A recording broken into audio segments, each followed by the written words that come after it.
శ్రీ లక్ష్మీదేవి మంత్రాన్ని కూడా పఠించాలి.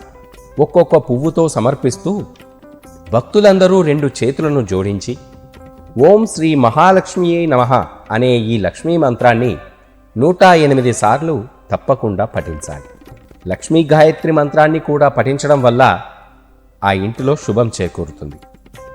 ఈ వ్రతాన్ని ఆచరించే భక్తులందరూ కూడా ఉపవాసాన్ని పాటించాలి.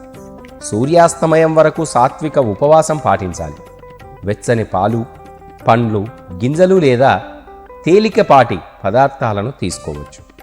సాయంత్రం హారతి తర్వాత నైవేద్యంగా సమర్పించిన పాయసాన్ని స్వీకరించాలి. అనంతరం ఉపవాసాన్ని విరమించాలి. ఈ వ్రతం గత జన్మ పాపాలను, ఆ కర్మ యొక్క అడ్డంకులను కూడా తొలగిస్తుంది. మానసిక స్పష్టత, కుటుంబ సామరస్యం, భౌతిక శ్రేయస్సును కూడా తెస్తుంది. ఆధ్యాత్మిక వృద్ధిని పెంచుతుంది. లక్ష్మి, ఆ విష్ణుదేవు ఇద్దరి ఆశీర్వాదాలను కూడా ఈ వ్రతం వల్ల ఆకర్షిస్తుంది. ప్రతి ఒక్క భక్తులు మార్గశిర మాసంలో వచ్చే 4 గురువారాలు వరలక్ష్మి వ్రతాన్ని గనక ఆ ఇంటిలో, ఆ గృహంలో జరిపిస్తే సకల శుభాలు కలుగుతాయి.